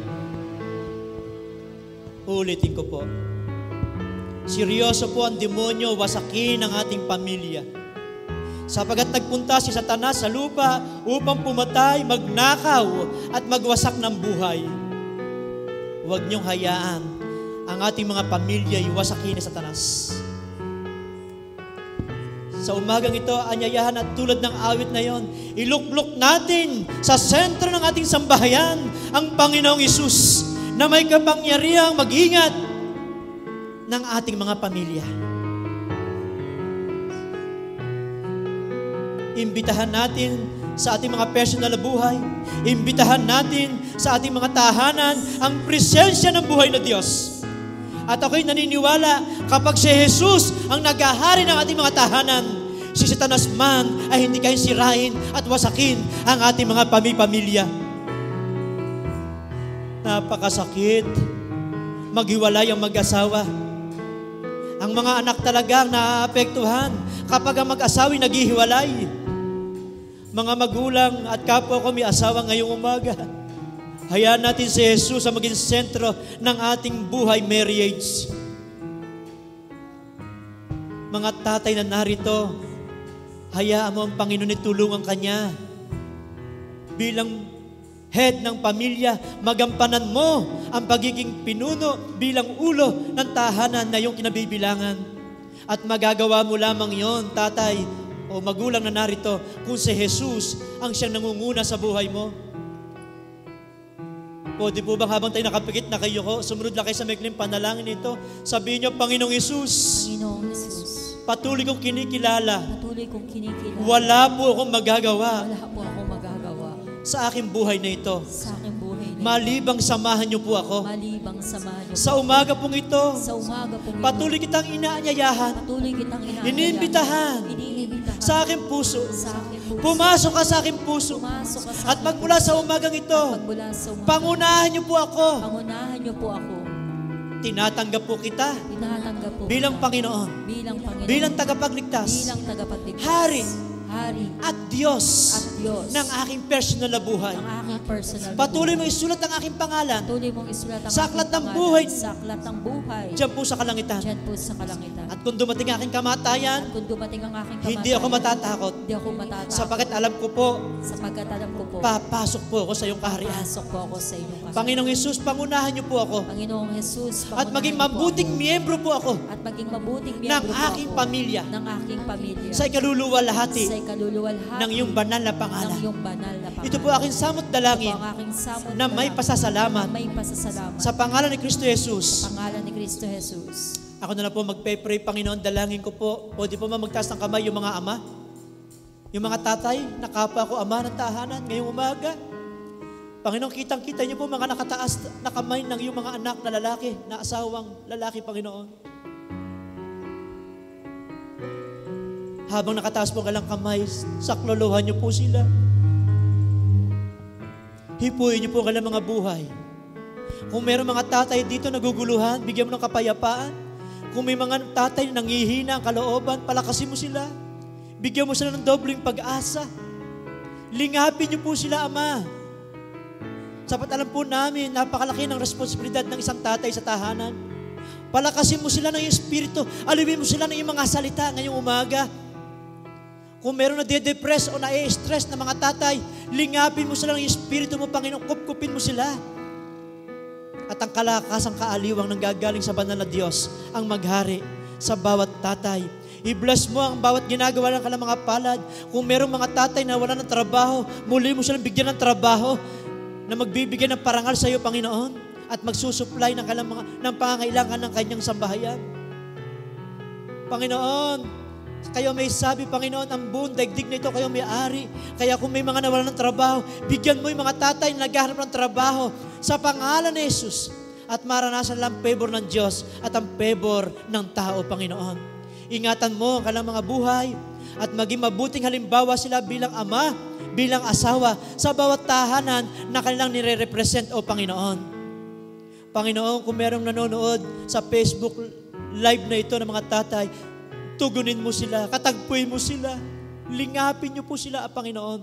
At maranasan lang tunay na may Diyos na lumilingap sa mga taong lumalapit sa iyo. Panginoon, maraming pong salamat at kaya mong karunungan mo, ang kaalaman mo, ang iyong anointing dumalo sa bawat tatay upang matagumpay na mapangunahan ang kanilang sambahayan. Panginoon, dalangin din po yung mga nanay, yung mga misis na nakataas ang kamay sa umagang ito. Kung merong mga asawang babae na nasugatan, nasaktan, pagalingin mo, papaghilumin mo ang kanilang mga puso, o Diyos. At tunay nga, Panginoon, yung healing touch na nanggagaling, yung comfort touch, O Lord, na nanggagaling sa maranasan ng bawat misis, bawat asawang babae na narito. Aliwin mo yung mga nalulumbay, Panginoon. Palakasin mo yung mga nangihinang asawang babae. At ang kalakasan ng gagaling sa iyo ay maranasan ng bawat asawang babae ngayong umaga. Tulungan niyo po silang maging katuwang sila ng kailang mga mister sa mga pamilyang kailang nire-represent, Panginoon. Hayaan mo, Panginoon, yung kaaliwan ay dumaloy sa puso at isip, kaluluwa, espiritu ng mga asawang babae na narito ngayong umaga. I-bless mo ang bawat ginagawa ng mga nanay sa tahanan, Panginoon. At ikaw po lamang ang maparangalan. Patuloy bigkisin ng iyong banal na dugo ang bawat relasyon ng mag-asawang narito ngayong umaga. Lalo mong patimisin at patibayin ang sumpaan nila nung sila ikasal, Panginoon, sa iyong harapan. At maging matapat, Panginoon, ang isa't isa sa kanilang sinumpaang pakikipagtipan nung sila po'y ikasal, Panginoon. Kung merong mga pagkakataon sila hindi nagkakaunawaan, kayo po mamagitan sa mga mag-asawa narito ngayong umaga at magkaroon sila ng pagpapatawad kung may nagkamali, both side, Panginoon. Salamat, salamat. Patuloy mo, Panginoon, bigkisin ang kanilang buhay may asawa. Mabigyan ka ng karangalan sa kanilang mga pamilya. Panginoon, dalangin ko po ang mga anak na narito ngayong umaga. Pagpalain po ninyo. Palayain niyo po mga anak na nakabilanggo sa bisyo, sa mga masamang barkada, Panginoon. Panginoon, ngayong umaga, Panginoon, dalangin ko yung mga anak na napapariwara, muli mo silang ituwid ng landas, Panginoon. Hipuin mo ka ng mga puso at ka ng mga damdamin, makita nilang kaliwanagang nanggagaling kay Hesus Kristo. Panginoon, kung may mga anak na may mga galit, tampo sa magulang, Panginoon, magpatawad po sila. Yakapin mo sila ng pagmamahal. Kung may mga anak na hindi nakakaramdam ng comfort, ng pagmamahal ng magulang, Panginoon, yakapin mo sila ng iyong banal na Espiritu at maramdaman nilang comfort and love na nanggagaling sa buhay na Diyos. Panginoon, nagtitiwala po kung walang mga kabataan, walang mga anak na narito ang mapapariwara na landas. Sapat ikaw po ang mangunguna sa kanila. Maramdaman nila na yung pagtutuwid, pagtatama ng kanilang mga magulang ay dahil lamang gusto nilang maituwid ang kanilang mga buhay. Huwag silang magalit sa kanilang mga magulang sa panahon na sila'y kinukorek, Panginoon, ng kanilang mga parents. Kundi ang maramdaman nila'y paglingap ng ama at ng isang ina sa kanyang mga anak. Panginoon, salamat po sa mga anak na narito. Ako talagang titiwala, magiging masunurin sila at magiging mabait sila sa kanilang mga magulang o sa kanilang sambahayan na kanilang kinabibilangan. Pagpalain mo kanilang pag-aaral at tunay makatapos po sila ng mga kursong na nais po nila balang araw. Isupply mo ang kanilang mga pangangailangan araw-araw. At nawa, kung may mga pangarap siya sa buhay, tulungan mo ito maganap sa buhay po ng aming mga anak. Ingatan niyo po aming mga anak sa masamang barkada. Sa iyong mga pagpalang kamay, ang aming mga anak sa aming tahanan. Sa iyong mapagpalang kamay, O Diyos, ikinukomit namin ang buhay ng aming mga anak. Gawin niyo po, napakagandang plano niyo po sa bawat anak na narito. At kami mga magulang ay balang araw ay matuwa sapagkat nangyari ang magandang plano namin sa kanilang mga buhay. Maraming pong salamat, O Diyos. At tunay, Panginoon, ang bawat pamilya namin sa iyo namin pinagkakatiwala. Pagpalain niyo din po ang mga financial needs ng bawat sambahayan. Panginoon, kung may mga bayarin ang mga pamilya, kayo po ang gagawa ng himala. Mababayaran namin ang aming mga pagkakautang kung meron man, O Diyos. I-bless mo ang aming tinapay, pagpalain mo ang aming mga tubig ng iyong mga pamilya. At nawa, Panginoon, ang aming kabuhayan ay lagi may kasaganaan sapagkat ang aming Diyos ang nagpapala sa amin.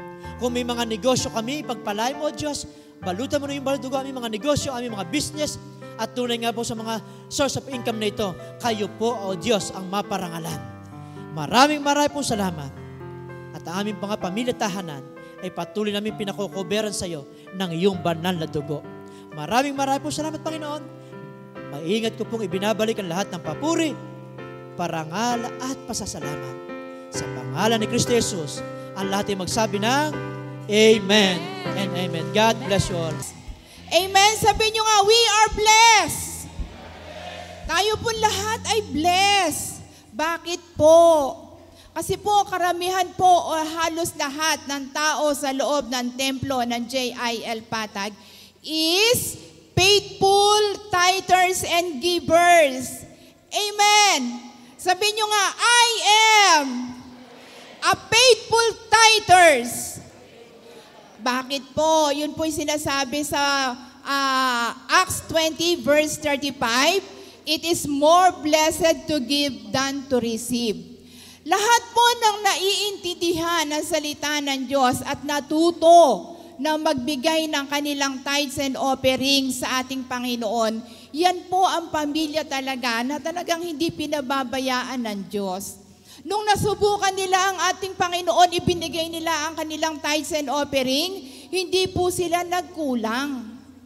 At alam niyo po, nakakatuwa po talaga dito sa church na ito, talaga pong ang mga tiga JIL Patag, Katmon, Bulak, Keisyo, talaga pong mga faithful tithers. Amen? Sige po, pwede po bang palakpakan niyo po ang inyong mga sarili? Dahil ang Panginoon po ang ating sinusunod. Praise the Lord, parang ayaw niyong pumalakpak. Ang sabi ko po, palakpakan niyo ang ating Panginoon, ang ating mga sarili. Yan. Kasi sinusunod natin yung prinsipyo ng ating Panginoon. Amen? Naranasan nating sundin ang prinsipyo ng ating Panginoon, kaya naman ang ating buhay ay napagpala. Kagaya po ng napanood ko po kanina, si Pastor Alex Garcia po ang nagturo sa Jesus is Lord sa Light TV, sa ating pong main church. Ang sabi po niya, pag tayo po ay natutong sumunod sa Diyos at magtiwala sa kamay ng Diyos, lahat ng bagay sa ating buhay ay makakaraos ng nararanasan ang pagpapala ng Diyos. Sabi nga, huwag mo ilagay sa kamay mo ang kapalaran. Huwag mo ilagay sa kamay mo ang pagtitiwala. Kasi ang mga kamay po natin maliit lang. Limitado lang ang kayang gawin ng ating mga kamay. Pero pag ang pinagtiwalaan po natin ay kamay ng Diyos, walang hihigit sa kamay ng Diyos sapagkat napakalaki ng kamay ng ating Panginoon. Amen? Kaya sino man sa atin ang may pangangailangan, naalala ko po si Pastora Helen, pag ako'y may pangangailangan sa Diyos, lalo akong nagbibigay sa gawain ng Diyos. Pag malaki ang pangangailangan ko, lalo akong nagbibigay sa gawain ng Panginoon. Bakit? It is more blessed to give than to receive. Amen? Mas malaki ang ibabalik ng Diyos sa atin pag marunong kang magbigay. Prinsipyo ng Diyos yan eh. Hindi ko po prinsipyo ito. Hindi ko po sinasabi sa inyo yan para lumaki ang tithes and offering ng Patag. Isa pa pong testimony, si Brother Eddie po ang ating spiritual director. Nagtuturo po siya doon sa Payatas. Noong bago pa lang po ang JIL, pinupuntahan niya yung mga lugar na talagang depressed. Yung mga lugar na talagang kulang at hindi sapat ang kanilang mga kaperahan. Sa lugar po ng Payatas, nang unang nag-Bible study po ang ating spiritual director doon, ang mga attendee po niya, nakatsinelas, nakabakya, nakasando, walang-wala po talaga. Kaya sabi niya sa Panginoon, Panginoon, ituturo ko pa dito sa mga taong ito ang tungkol sa tithes and offering. Ang sabi ng Diyos, ituro mo sa kanila ang tithes and offering. Ito ang aking prinsipyo para mapagpala ang kanilang mga buhay.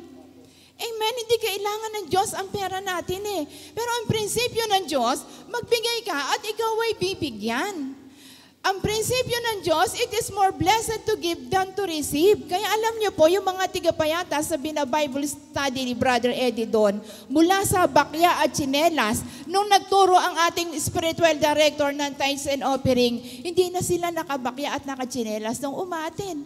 Nagsimula na i-bless ng Lord ang kanilang mga tahanan kasi natuto silang magbigay. Amen? Kaya ako po'y nagpapasalamat sa Diyos. We are faithful in giving, in tithes and offering. Salamat sa Diyos. Ngayon po, pwede po ba yumuko po tayong lahat at tayo po yung magpasalamat sa Diyos? Dahil alam ko po, nagpunta po kayo sa church, hindi kayo empty-handed. Meron po kayong ibibigay sa Diyos. Amen? Sige po, yumuko po tayong lahat. Panginoon, maraming salamat po o Diyos sa mga taong ito na dinala mo sa aming templo, sa templo mo o Diyos. Ngayon pong oras na ito, nawa po, Panginoon, pagpalain mo ang aming mga handog, pagpalain mo ang tithes and offerings ng iyong mga anak. Continue to bless lahat, Panginoon, ng magbibigay mula sa pinakamalaki hanggang sa pinakamaliit. Pagpalain mo, Panginoon, ang mga taong ito sa pangalan ni Jesus. Maging, Panginoon, hallelujah, ang lahat po, Panginoon, ng source of their income, continue to bless them, O God, in the name of Jesus. Alam po namin, Panginoon, ngayon po, O Diyos, ay panahon ng pandemic. Kaya naman, O Diyos, nawa po, O Diyos, ang lahat ng kanilang source of income, continue to bless them and bless them and bless them in Jesus' name. Maraming salamat po, Panginoon, at ang lahat ng salaping malilikom ngayong oras na iti magamit lamang sa ikagaganda, sa ikalalawig ng gawain mo sa lugar na JIL Santa Maria, buong Bulacan, JIL Worldwide. Magamit po, Panginoon, ang mga salaping ito. Thank you, Lord. Continue to bless your people, bless your church, bless your church, bless, Panginoon. I-bless mo, O Diyos, ang bansang Pilipinas. I-bless mo ang bansang Israel. This is our prayer, Lord, in Jesus' name. Amen and amen. Give you praise, oh God. We give you all the glory, O Lord. Maraming salamat po, Panginoon, sa umagang ito na kung saan, O God, tunay nga na minsan pa'y naranasan namin ng malakas ang iyong pagkilos sa buhay ng bawat isa. Marami pong salamat, Banal na Espiritu Santo, sapagkat tunay nga kailanman di mo kami iniwan, di mo kami pinabayaan. Marami pong salamat, Panginoon, at hayaan mo po, O Diyos, sa mensahe na iniwan mo sa aming mga buhay. Tunay nga po na ang mga salitang ito'y matanim ng malalim sa aming mga puso at tunay na ito'y maikabuhay ng bawat isa sa amin. Maraming salamat sa iyong anak na ginamit sa aming kalagitnaan. Patuloy na pagpalain mo nga po siya, O God. Patuloy na ang bawat lakas na nawala sa kanya ay patuloy na ibalik mo po ito, O God, sa kanyang buhay. Patuloy na pagpalain mo siya, 10 ng kanyang asawa, mga anak, lahat ng bagay na kanyang pinanggagalingan ng kanilang resources, O God. Bless mo, Panginoon, sa pangalan ni Jesus, sa pangalan ni Jesus. Lord, maraming salamat maging sa buhay ng bawat isa, sa bawat babae at lalaki na narito, Panginoon. Unang hinanap ang iyong kaharian at ang iyong katwiran. Na tunay nga na hindi napadala sa anumang takot, panganib na dala ng sanlibutan o ng pandemyang ito. Patuloy na pagpalain mo, O Diyos, ang buhay ng aking mga kapatid na ito, ang buhay ng bawat isa. At sa amin pong pag-uwi, Panginoon, sa pag-alis namin sa lugar na ito, tunay nga po, Panginoon, minsan pa ipinagkakatiwala po namin sa iyo, O Diyos. At patuloy na pagpalain mo ang bawat isa, O Lord God. Patuloy na makarating sa bawat sambahayan. Naroon ang pag-iingat mo at pagbabalot ng iyong makapangyarihan dugo. Marami pong salamat, Panginoon. Hallelujah, hallelujah, hallelujah. Hallelujah. Pwede po bang sa oras na ito, hallelujah, mag-intercede lamang po tayo sa ating bansa. Hallelujah, yes, hallelujah. Hallelujah, hallelujah.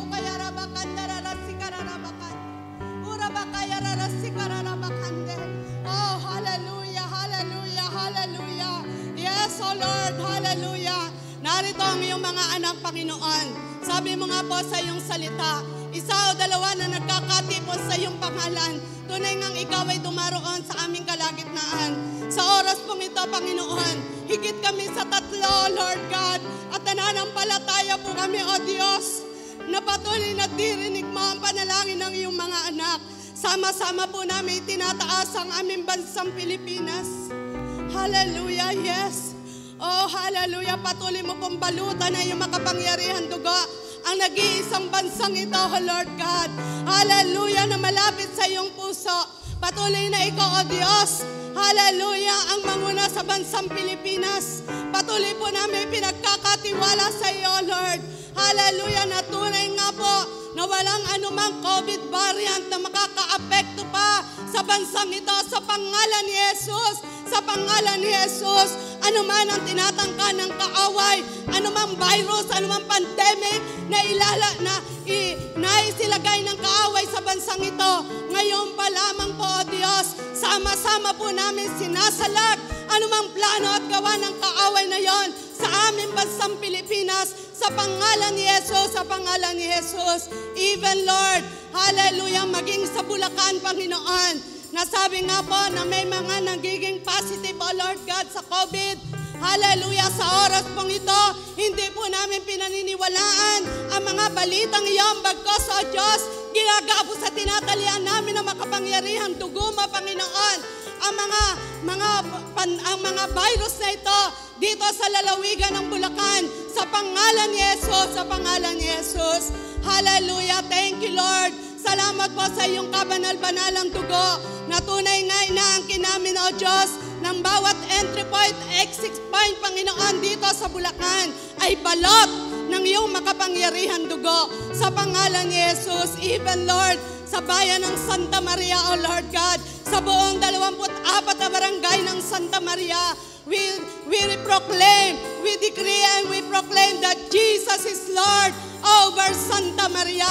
Jesus is Lord over 24 barangays of Santa Maria. Sa pangalan ni Jesus, sa pangalan ni Jesus. Maraming salamat pa, Panginoon.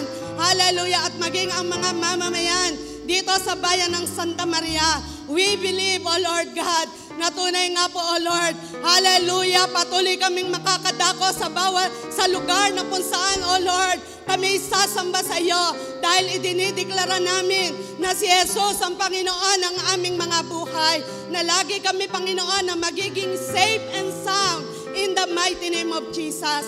Marami pong salamat, Panginoon. Salamat po sa iyong kabanal-banalang dugo, Panginoon, na patuloy na bumabalot sa aming mga buhay, na nagiging proteksyon ng bawat isa, na nagiging bakuna namin, Panginoon. Thank you, Lord. Thank you, O God.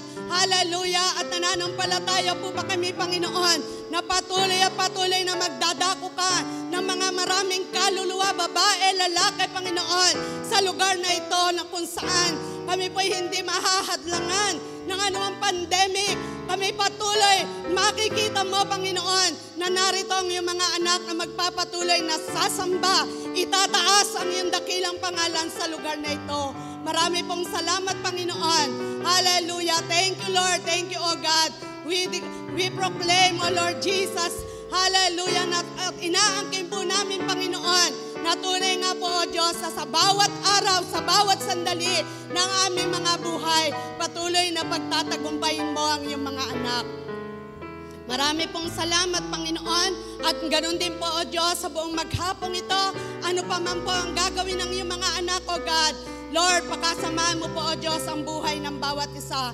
At sama-sama rin po namin itinataas ang mga gawain mo mamayang hapon doon sa lugar ng Katmon, sa Bulak, O Lord God, kung paano ka namin naranasan ng malakas sa lugar na ito, lalo tigit, Panginoon, mamayang hapon doon sa iyong mga gawain sa Katmon at sa Bulak, sa pangalan ni Jesus. Thank you, Lord. Maraming salamat po, Panginoon.